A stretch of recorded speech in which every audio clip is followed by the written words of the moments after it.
Pues hoy vamos a seguir la serie de fundamentos. Mi papá inició hace 2 semanas hablando de poner buenos cimientos en nuestra vida y él terminó haciéndonos unas preguntas algo confrontativas, ¿verdad? Preguntando quién podría pasar a dar un discurso de 3 minutos sobre el arrepentimiento. ¿Y quién puede pasar a dar 3 minutos sobre bautismos? ¿Quién puede pasar y dar 3 minutos sobre fe en Cristo? Y Pablo llama a esas cosas básicas. Son las cosas básicas. Él lo llama la leche de nuestra fe.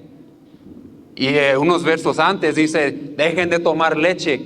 Quisiera poder hablarles de cosas más allá. Él está hablando, cuando él para de hablar en capítulo 5, él está hablando del profeta Melquisedec, creo que se dice, Melquisedec. Y él comienza a hablar de Melquisedec, hablando de la cristología y hablando de Jesús en todas las escrituras. Y él para y dice, ay, quisiera profundizar más, pero no puedo porque ustedes no me dejan. Y así es como lo dejó mi papá. Y yo quiero recoger el día de hoy, hablando sobre el arrepentimiento de obras muertas. Vamos a leer nuestro verso clave para esta serie, Hebreos capítulo 6, verso 1 al 2. Por eso, dejando a un lado las enseñanzas elementales acerca de Cristo, avancemos hacia la madurez. No volvamos a poner los cimientos de arrepentimiento de las obras que llevan a la muerte, de la fe en Dios, de la instrucción sobre bautismos, de la imposición de manos, de la resurrección de los muertos y del juicio eterno. Déjenme orar. Señor,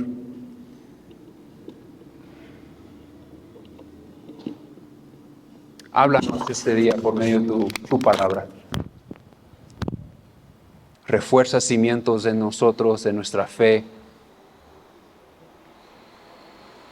Ayúdanos a verte en las Escrituras y, Espíritu Santo, si hay algo que nos está bloqueando de escucharte esta noche, quita esas barreras. Cualquier bloqueo que hay, quítalo. Te queremos escuchar esta noche. Quítame a mí. Solo habla tú. En el nombre de Jesús. Amén. Como les dije cuando pasé a dar los anuncios otra vez hace 2 semanas, cuando yo leo eso me tengo que hacer 2 preguntas. La primera pregunta para mí es ¿qué son obras muertas? Y la segunda es ¿qué es arrepentimiento? Y hoy quiero ver esas cosas y vamos a ver varias cosas. Vamos a ver cómo juega el Espíritu Santo en lo que es el arrepentimiento y cómo nos convence de nuestro pecado y cómo nosotros debemos de contestar en tristeza y en quebrantamiento. Y voy a intentar terminar la noche dando tiempo para que nosotros nos arrepintamos. Si hay algo dentro de nosotros, el equipo de la banda va a pasar otra vez. Ellos van a cantar, van a adorar y voy a dejar el tiempo para entre tú y Dios. Pasa lo que pase, pero yo quiero tomar el tiempo ahorita para enseñarnos sobre qué es el arrepentimiento, mirándolo en las Escrituras. Sin una comprensión clara de las obras muertas, no podemos captar plenamente de qué nos estamos arrepintiendo. Entonces tenemos que entender qué son obras muertas y para entender eso tenemos que entender quiénes somos nosotros. Romanos capítulo 5, verso 12 dice, por medio de un solo hombre el pecado entró al mundo.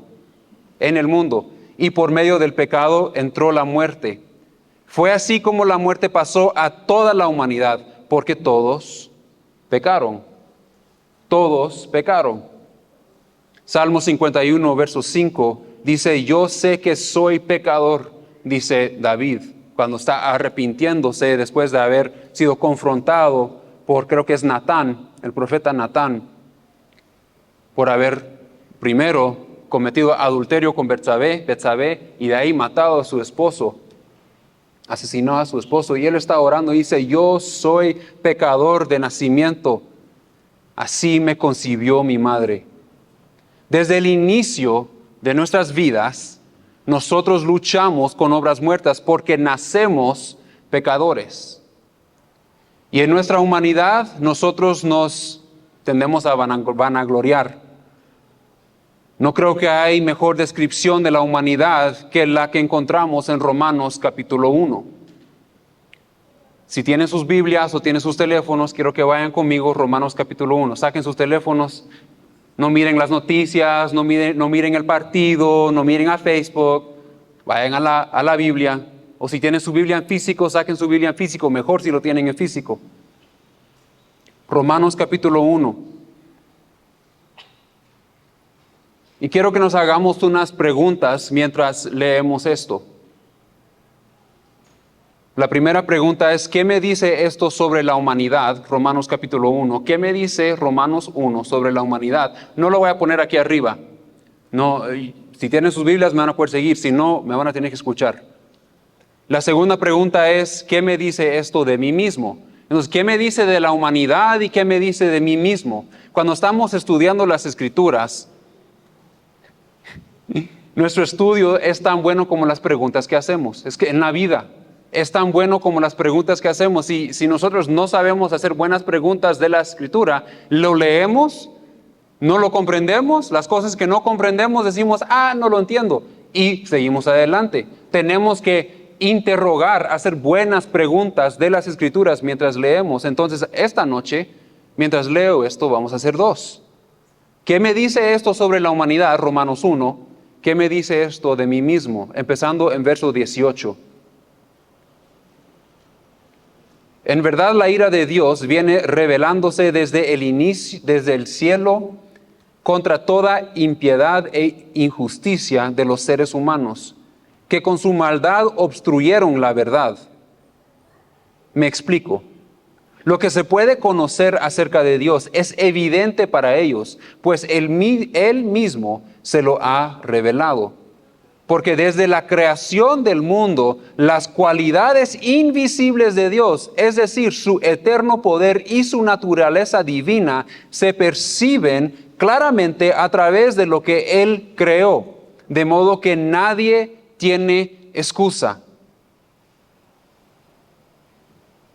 A pesar de haber conocido a Dios, no lo glorificaron como a Dios, ni le dieron gracias, sino que se extravieron en sus inútiles razonamientos y se les oscurecieron su insensato corazón. Qué descripción, qué palabras fuertes las que está usando Pablo para describir la humanidad. Aunque afirmaban ser sabios, se volvieron necios y cambiaron la gloria del Dios inmortal por imágenes que eran réplicas del hombre mortal, de las aves, de los cuadrúpedos y de los reptiles. Verso 24. Por eso Dios los entregó a los malos deseos de sus corazones, que conducen a la impureza sexual, de modo que degradaron sus cuerpos los unos con los otros, cambiaron la verdad de Dios por la mentira, adorando y sirviendo a cosas creadas antes que al Creador, quien es bendito por siempre. Amén. Verso 26. Por tanto, por eso Dios los entregó, dice en verso 24, verso 26, otra vez repite, por tanto, Dios los entregó a pasiones vergonzosas. En efecto, las mujeres cambiaron las relaciones naturales por las que van en contra la naturaleza. Asimismo, los hombres dejaron las relaciones naturales con la mujer y se encendieron en pasiones lujuriosas los unos con los otros. Hombres con hombres cometieron actos indecentes y recibieron sobre sí mismo el castigo que merecía su perversión. Por si tenían dudas si la homosexualidad es malo o es bueno o qué dicen las Escrituras, no creo que es más claro que eso. Verso 28. Además, ¿cómo estimaron que no valía la pena tomar en cuenta el conocimiento de Dios? Él, a su vez, los entregó a la depravación mental.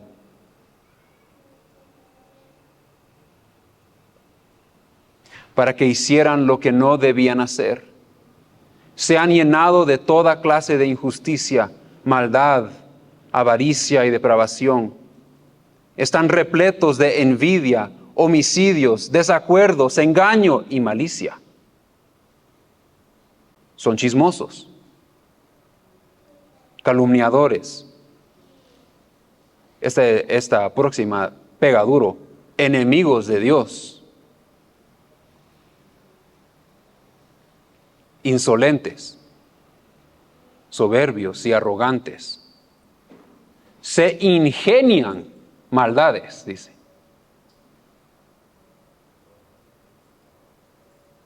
Se rebelan contra sus padres. Son insensatos, desleales, insensibles, despiadados. Saben bien que, según el justo decreto de Dios, saben bien que quienes practican tales cosas merecen la muerte.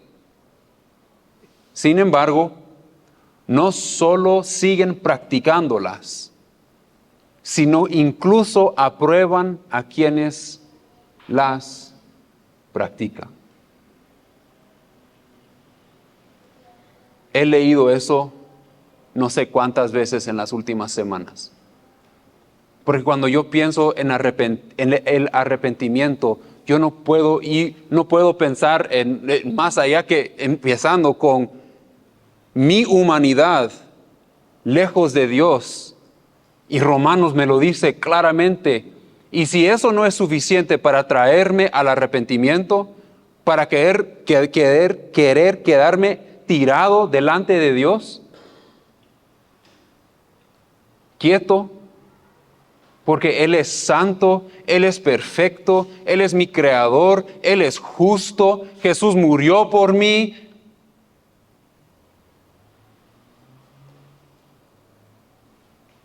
Señor, ayúdanos. Las obras muertas se refieren a cualquier acción hecha aparte de la verdadera fe en Cristo.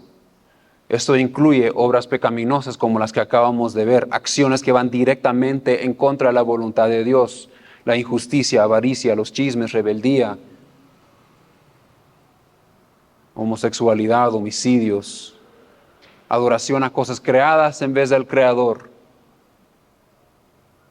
o hasta aprobando las acciones de otros. Yo no hago eso, pero sí ellos lo quieren hacer y no sentir nada.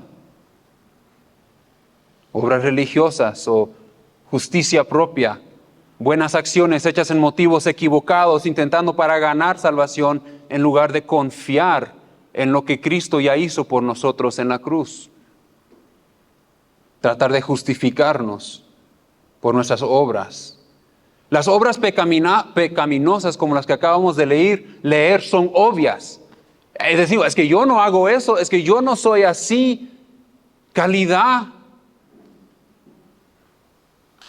Es que son feas. Se miran. Pero las obras peligrosas son esas obras muertas que son religiosas.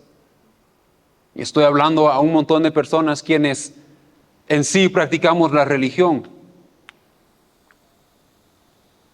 Las hacemos en nuestra propia justicia. Podemos asistir a la iglesia fielmente, levantamos las manos, decimos amén, hermano, hermana, qué gusto saludarla, decimos todas las cosas correctas, escuchamos la prédica, pero no amamos a nuestro prójimo. Hace un mes más o menos hablé de el perdón. No perdonamos. Hago todo lo correcto, pero eso no. Podemos leer la Biblia diariamente y no dejar que nuestra mente sea renovada y nuestro carácter moldeado al carácter de Cristo. Podemos orar y confesar nuestros pecados y de ahí regresar a lo mismo que estábamos haciendo. Como vernos en el espejo, dice, y de ahí olvidar lo que vimos. O como el chucho regresa a su vómito. Podemos servir en el ministerio haciendo un montón de cosas buenas, pero no estar haciendo la voluntad de nuestro Padre Cada acción que nosotros hacemos afuera de una relación con Cristo es una acción, es una obra muerta. Isaías 64, verso 6 dice, todos somos como gente impura. Todas nuestras obras, las justas incluidas, son como trapos de inmundicia.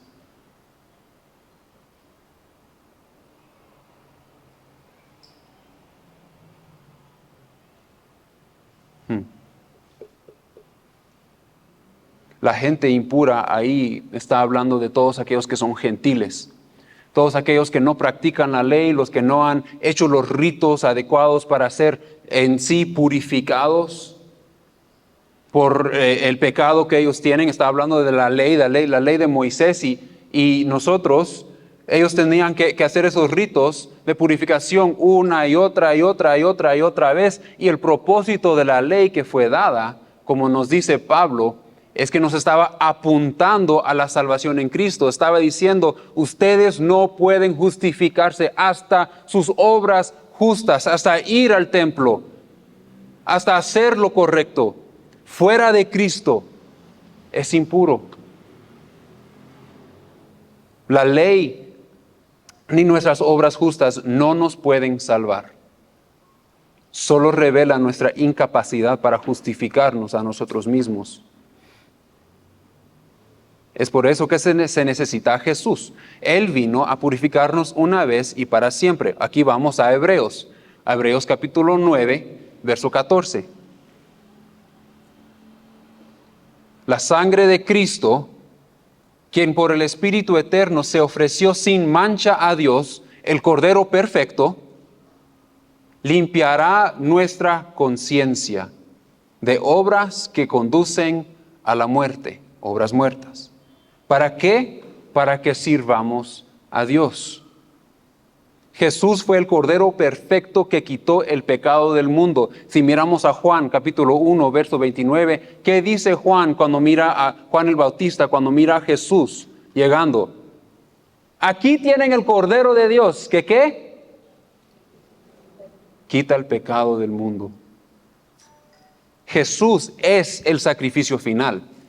Jesús, si no saben esta palabra, escríbanlo. Es la expiación perfecta. Si no saben la palabra, escríbanla y búscanlo en casa. Él es el cumplimiento de la ley.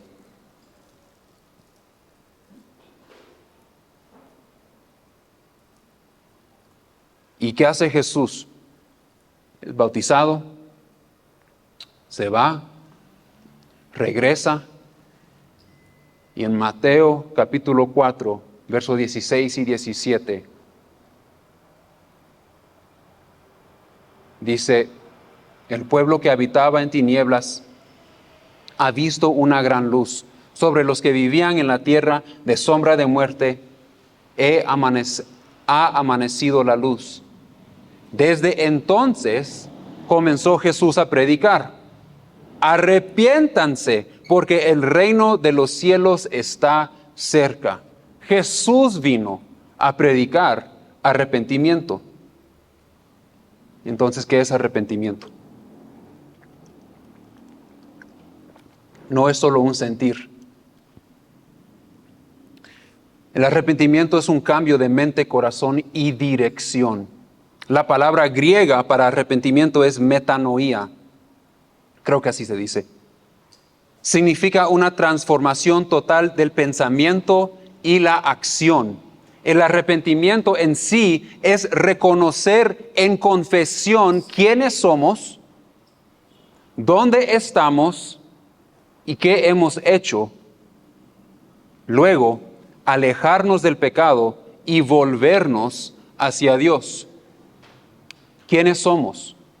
Como ya vimos, somos pecadores en necesidad de un Redentor. Somos pecadores en necesidad de un Redentor. ¿En dónde estamos? Lejos de la presencia de Dios. ¿Qué hemos hecho? Nacimos en pecado, vivimos vidas en directa oposición de la voluntad de Dios. Eso es difícil. No vengo con una palabra fácil hoy. Me van a tener que disculpar, no sé por qué me tocan esas palabras. Creo que el año pasado me tocó esto también. Este año me está tocando otra vez. Somos pecadores en necesidad de un Redentor, lejos de la presencia de Dios, nacidos en pecado y vivimos vidas en directa oposición de la voluntad de Dios. Pablo lo explica. Hechos 20:21. Él dice, he declarado, o él está hablando del arrepentimiento, he declarado a judíos y griegos que tienen que convertirse a Dios con un cambio de vida, dice, y que tienen que creer en nuestro Señor Jesucristo. Tienen que cambiar su vida. Es arrepentimiento. Voy en una dirección, tengo que cambiar en dirección. Hechos 26:19-20. Así que, Rey Agripa, no fui desobediente a la visión celestial. Al contrario, primero a los que estaban en Damasco y luego a los de Jerusalén, en toda Judea y entre los gentiles, les prediqué que se arrepintieran, se convirtieran a Dios, demostrando su arrepentimiento con sus buenas obras. Hechos 17:30. El más fuerte de todos. Pues bien, dice, Dios pasó por alto aquellos tiempos de ignorancia, pero ahora ordena a todos. No lo pide, no es sugerencia, ordena a todos en todas partes que se arrepientan. Desde Génesis a Jesús, al primer sermón predicado después de la ascensión de Jesús, el arrepentimiento ha sido central al mensaje del Evangelio. Hechos capítulo 2, verso 38, nos dice, arrepiéntense. Eso es Pedro, viene el Espíritu Santo. Tenemos que recordar que Pedro estaba escondido, tenía miedo. Él y los otros discípulos estaban en un cuarto, no sabían qué hacer. Jesús nos dijo que esperáramos. Era justamente en este tiempo, ahorita todavía Jesús estaría caminando con ellos, pero en 10 días él se había ido, ellos estaban esperando en Jerusalén, llenos de temor. Viene el Espíritu Santo. Y la primera cosa que sale de la boca, bueno, después de que Él predica, que es el Evangelio, nuestra necesidad de Jesús, del por qué Jesús vino y murió por nosotros, y le preguntan, entonces, ¿qué hacemos? Les preguntan los que están ahí. Y Él dice, arrepiéntanse y bautícense. Cada uno de ustedes en el nombre de Jesucristo, para perdón de sus pecados, y recibirán el don del Espíritu Santo.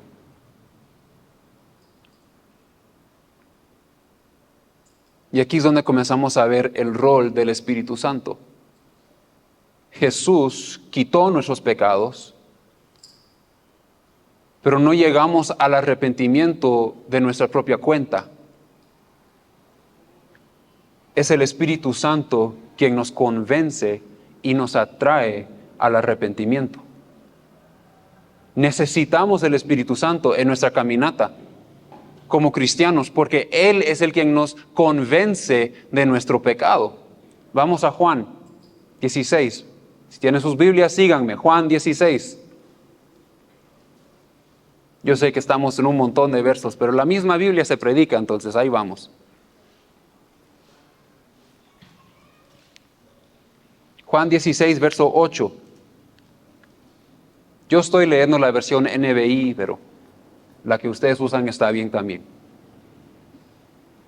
16, verso 8. Y cuando Él venga, convencerá al mundo de su error en cuanto al pecado.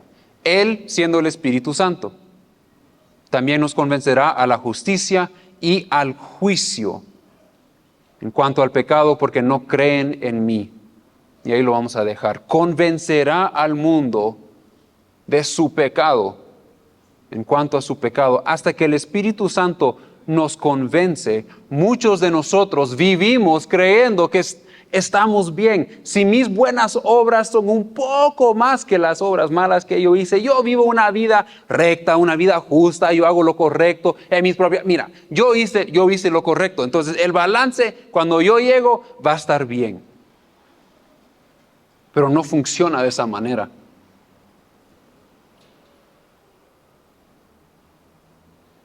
La convicción del Espíritu Santo, cuando leemos por las Escrituras, cuando escuchamos una prédica, cuando un amigo nos confronta, ojalá tienen amigos quienes los confrontan.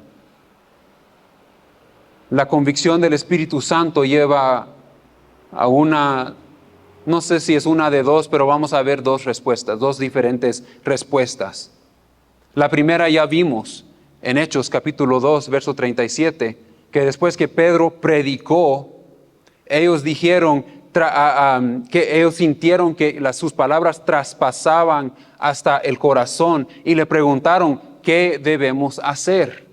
¿Qué debemos hacer? Ellos fueron quebrantados y arrepentidos por lo que Pedro estaba diciendo, o el Espíritu Santo estaba diciendo por medio de Pedro.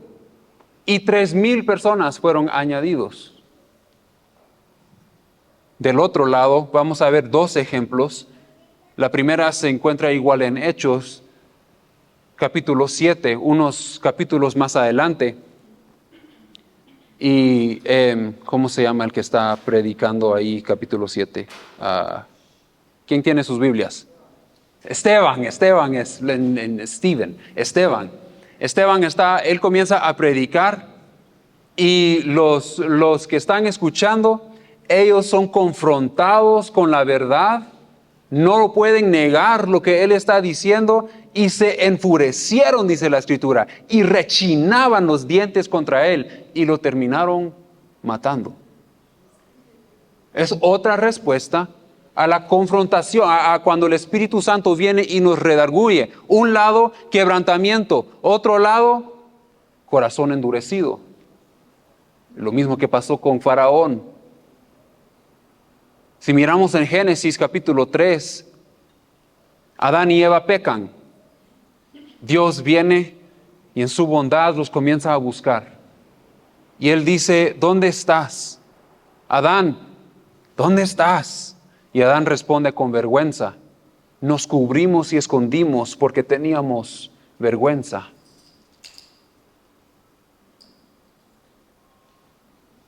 Y es como nosotros a veces contestamos cuando Dios dice, hey Elder, ¿dónde estás? Es que me escondí, es que traté de cubrirme a mí mismo. ¿Qué has hecho? Dice Dios. ¿Qué has hecho? Y Adán, ¿qué hace? Culpa. Va de vergüenza a culpa. Y no solo culpa a Eva, pero también culpa a Dios. Y Él dice, es que la mujer que vos me diste. ¿Cuántas veces nosotros en pecado también hemos hecho lo mismo? El Espíritu Santo nos confronta con algo, nos redarguye con algo y decimos, es que la situación en que tú me pusiste.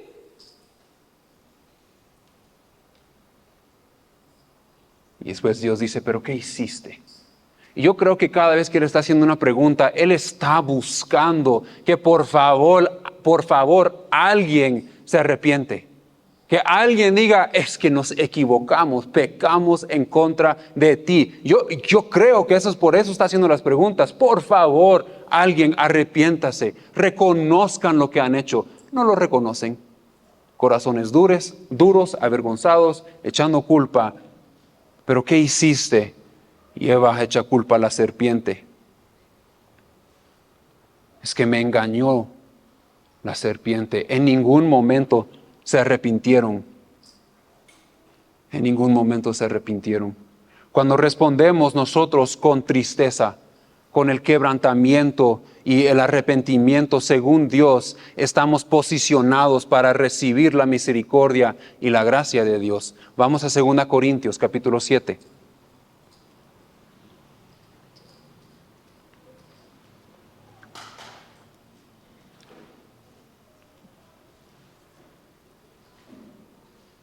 Segunda Corintios capítulo 7, versos 10 al 11. El arrepentimiento no es solo, ay, disculpen, lo voy a leer, me fui. La tristeza que proviene de Dios, dice, produce el arrepentimiento que lleva a la salvación. Es interesante el orden, que es igual lo que encontramos en Hebreos. Arrepentimiento de obras, de ahí viene fe. De lo cual no hay que arrepentirse, mientras que la tristeza del mundo produce la muerte.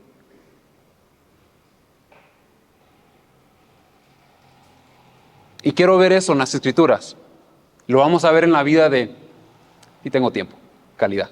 Lo vamos a ver en la vida de dos hombres que todos conocemos muy bien. La vida de David y la vida del rey Saúl. La tristeza del mundo se enfoca en nosotros. Vemos al rey Saúl y el rey David como ejemplos claros. Saúl fue confrontado por Samuel por su pecado. Samuel llega y dice, ¿qué hiciste? No te dije yo pues que Dios dijo que esto y esto y esto y esto tenía que pasar. Tenían que matar todo, tenían que destruir todo. Y él dijo, sí, pero queríamos hacerlo así, yo quería hacerlo de esa manera. Y Saúl reconoció que había pecado. Lo reconoce que había pecado. Y de ahí le dice a Samuel, pero ahora Samuel, hónrame, dice, delante de los ancianos de mi pueblo y delante de Israel. Mira, me faltaste respeto, estoy un poco chiviado, mira, me siento mal, pero haceme ver bien delante de los hombres. No quiero perder mi reino, no quiero perder mi puesto, no quiero perder lo que yo tengo. El enfoque de la tristeza de Saúl era en él mismo. David, por el otro lado, fue confrontado por su pecado con Betsabé, que ya vimos. Y su reacción inmediata fue quebrantamiento total, porque había ofendido a Dios.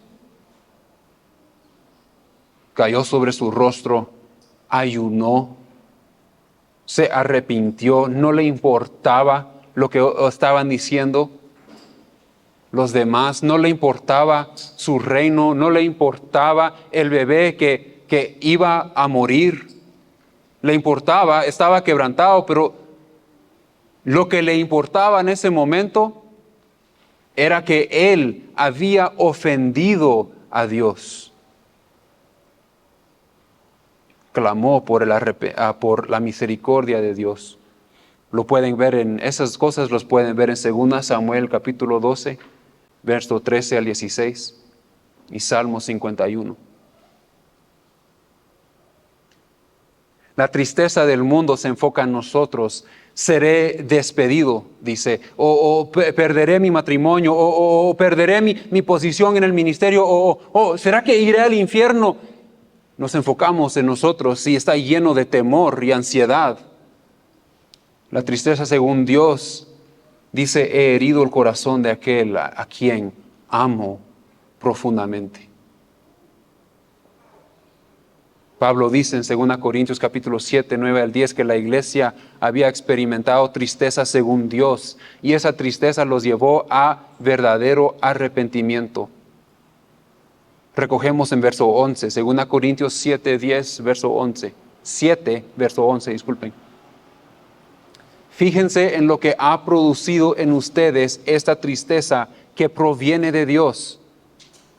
Qué empeño o diligencia, qué afán de disculparse, qué indignación, qué temor, qué anhelo, qué preocupación, qué disposición para ver que se haga justicia. En todo han demostrado su inocencia en este asunto. Si vemos eso, todo eso es lo opuesto de lo que vemos en Romanos capítulo 1, donde lo que yo quiero hacer, déjamelo hacerlo. Va en contra de Dios, pero no me importa. Voy a cambiar la imagen de Dios por la imagen de las cosas de este mundo, por lo que los deseos de Dios, por mis deseos. Miremos cada uno de esos puntos que él habla ahí. ¿Qué empeño o diligencia? Un deseo de corregir las cosas sin demora. Es entender que mi pecado le causa dolor a Dios. Es como cuando uno está recién casado y hace algo, ofende a la persona que ama. Ay, pero no quiero quedar mal. Hago todo lo posible. Me recuerdo cuando primero nos casamos. Hoy día pasa menos. Pero cuando primero nos casamos, yo ofendía a Nora, ala, todo menos llegar de rodillas. Por favor, perdóname. Por favor, porque quería estar bien con la persona a quien yo amo. Y es igual, cuando yo he herido el corazón de Dios y yo soy confrontado con eso, tengo un deseo de corregir. Y el Espíritu Santo llega y dice, hey, Walter, lo que tú hiciste, hay una brecha, hay un bloqueo en tu corazón, hay algo impidiendo entre tú y Dios y hay que corregir, hay que arrepentir. Afán de disculparse, deseo de disfrutar de una comunión auténtica con Dios.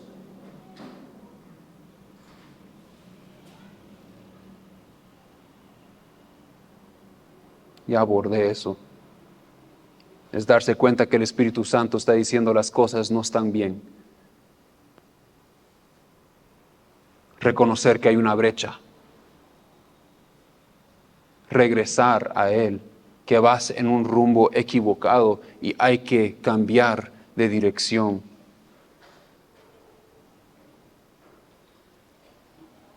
Qué indignación, dice Pablo. Qué enojo santo contra el pecado y sus consecuencias. Las consecuencias del pecado son muerte. Y no estamos hablando de una muerte física. Estamos hablando de una separación eterna de Dios.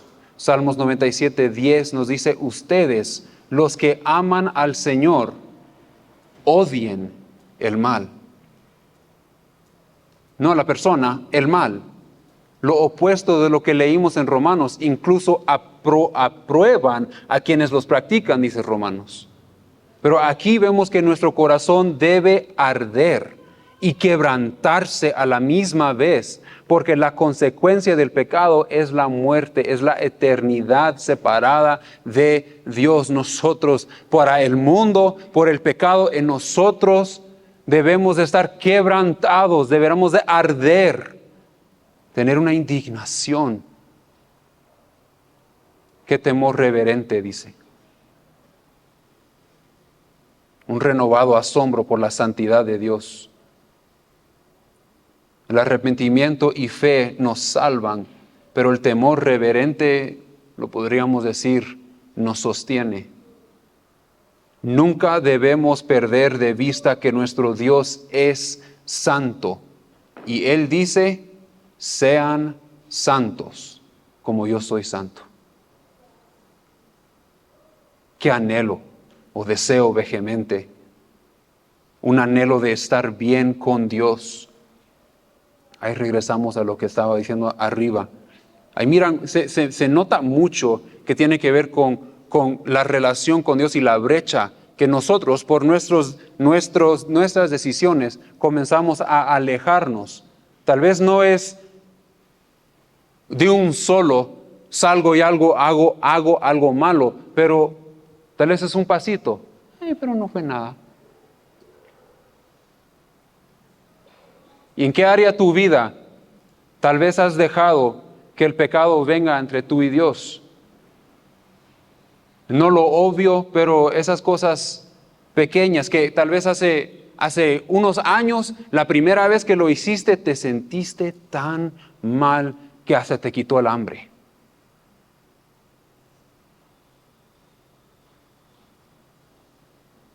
Pero ahora ya ni sentís nada. Por años dijiste, es que... Y ahí comenzaste a justificarlo. Y ahora no lo sentís. Deseo vehemente, un anhelo de estar bien con Dios. Y celos, pasión por vivir justamente.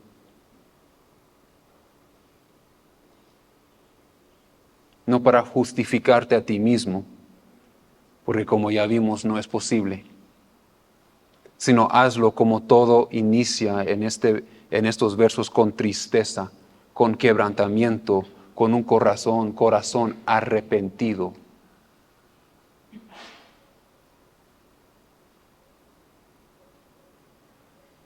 Salmo 51:17 nos dice: el sacrificio que te agrada es un espíritu quebrantado. Tú, oh Dios, no desprecias el corazón quebrantado y arrepentido. Entonces, ¿por qué es tan importante el arrepentimiento? Cuando Juan el Bautista fue arrestado por Herodes Antipas,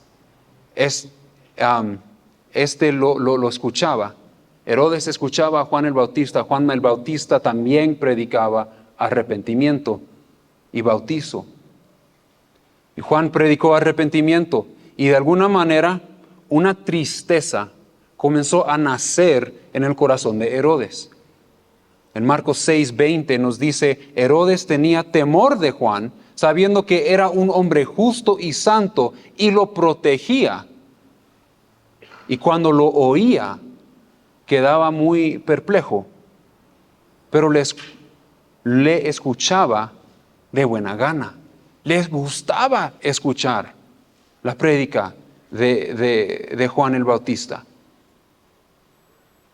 Se mira que hay un comienzo de quebrantamiento, tal vez un poco de tristeza, hay un anhelo de escuchar la verdad de parte de él, y de ahí, cuando Herodes celebró la fiesta del cumpleaños de su hija Herodias, la hija de Herodias, disculpen, instigado por su mamá, ¿qué le pide a Herodes? La cabeza de Juan. Entonces, la cabeza de Juan en un plato llega a Herodias, y Herodes había coqueteado con el mundo demasiado tiempo. Y en ese momento, esa tristeza, esa convicción que había comenzado a brotar dentro de él, y ese arrepentimiento que estaba naciendo, fue cortado. Pablo nos advierte que podemos llegar a un punto en el que pasamos de sentir y nuestra conciencia queda insensible, como si estuviera, la palabra es cauterizada. En 1 Timoteo capítulo 4, verso 2 dice: teniendo la conciencia cauterizada como con un hierro caliente. Efesios 4:19 nos dice: los cuales después que perdieron toda sensibilidad, se entregaron a la lascivia para cometer con avidez toda clase de impureza. Perdieron toda sensibilidad. Nosotros podemos llegar al punto de apagar nuestra conciencia y cortar el arrepentimiento de nuestras vidas. Es por eso que es importante tener un cimiento claro del arrepentimiento. Lo triste es que en Lucas capítulo 23, verso 8 al 9, Pilato envía a Jesús a Herodes Antipas. Y aquí vemos algo muy impactante. Lucas 23, verso 8 al 9. Al ver a Jesús, Herodes se puso muy contento. Él estaba feliz de ver a Jesús. Hacía tiempo que quería verlo, porque lo que oía acerca de él, y esperaba presenciar algún milagro que hiciera Jesús. Verso 9. Lo acosó con muchas preguntas. A Jesús comenzó a hacerle un montón de preguntas. ¿Y qué de esto? ¿Y qué de lo otro? Lo acosó con preguntas. Dicen esto de ti, ¿y tú qué dices? Y esto está pasando, ¿y tú qué dices? Pero Jesús no le contestaba nada. Si tengo mis datos correctos, Herodes Antipas es la única persona en Mateo, Marcos, Lucas y Juan que le hizo preguntas a Jesús. Los fariseos le hicieron preguntas y recibieron respuestas. Y él habló fuerte a los fariseos. Sus discípulos le hicieron preguntas, Él los contestó. Personas llegaban, le hacían preguntas, Él les contestaba. Pero Herodes Antipas no recibió ninguna respuesta. Cuando no tenemos un corazón contrito y arrepentido, quitamos la voz de Jesús de nuestras vidas. Si endurecemos nuestro corazón, podemos llegar a un punto en el que ya no oímos su voz y el arrepentimiento se nos escapa. Herodes despreció la convicción que una vez sintió y terminó en completo endurecimiento. Músicos pueden pasar. El punto que cuando Jesús estuvo frente a él hubo silencio.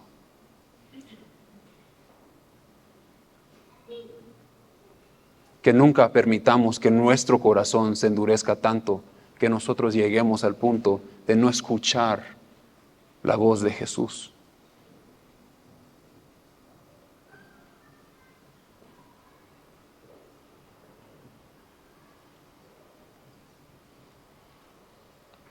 ¿Cuándo fue la última vez que lloraste? Pero no ese lloro de una lágrima y todavía tenías suficiente control que todavía jalaste la lágrima y regresó. Ese llanto, ese quebrantamiento donde te está saliendo un moco de la nariz. No puedes controlarte porque estás de verdad mente quebrantado.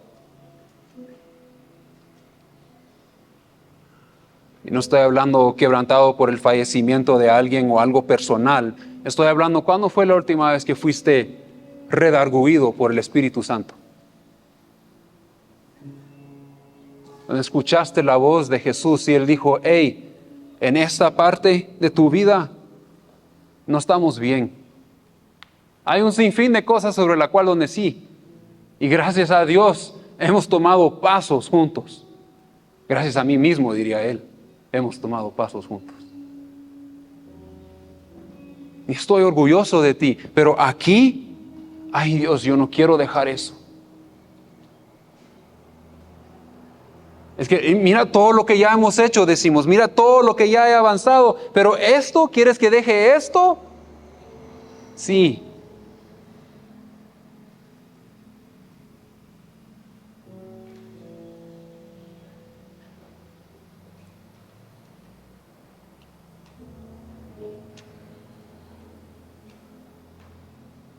Mientras los músicos tocan, yo no sé en dónde te encuentras hoy. Lo que sí sé es dónde me he encontrado yo preparando esta prédica.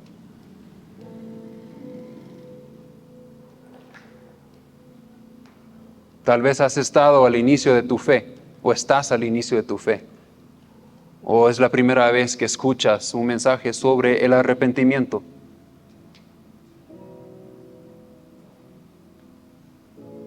Quizás has sido cristiano por años, pero no recuerdas la última vez que escuchaste la voz de Jesús.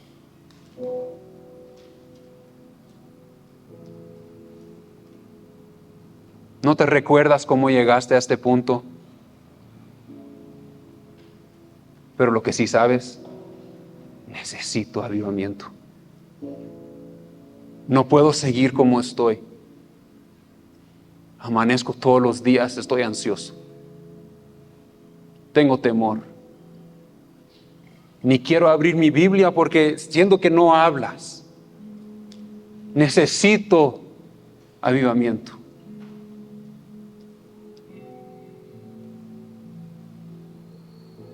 Yo no sé qué te ha estado diciendo el Espíritu Santo esta noche. Pero lo que sí sé es que Él está aquí. Y Él te está llamando a responder. Una de mis citas favoritas es Salmo 139. En cuanto al arrepentimiento, es una de mis favoritas. Salmo 139, 23 al 24. Después de que el salmista está hablando de que yo voy a los cielos y me encuentras ahí, si yo voy a lo más profundo, tú estás ahí, me voy al mar, tú estás ahí, no puedo alejarme de ahí, tú conoces hasta lo más profundo de quién soy yo. Y él dice, examíname, oh Dios.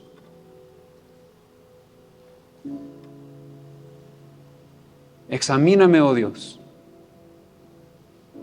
Conoce mi corazón. Él sabe las palabras que tú vas a decir antes de que tú los dices. Y aún así, Él dice, examíname, oh Dios, conoce mi corazón, pruébame.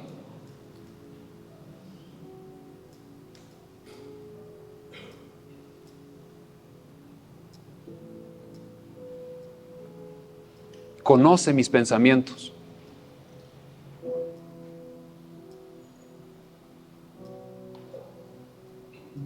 Ve si hay en mí camino de perversidad. Señor, ¿dónde voy mal? ¿Dónde he dejado que tomar pasitos? No son grandes, no son obvios, nadie más lo sabe, apenas lo sé yo.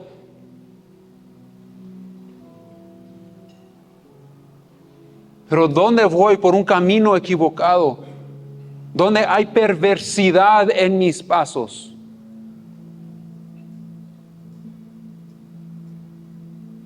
Y dice, guíame en el camino eterno.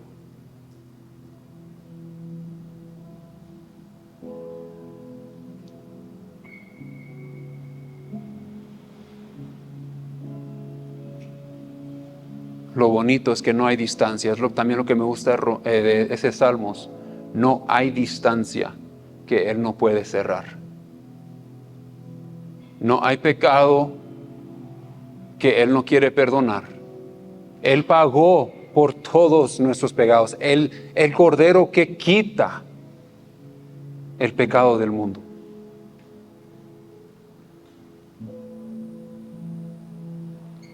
Entonces vamos a tomar un tiempo. Ahí donde estás, mi oración para ti es ese salmo.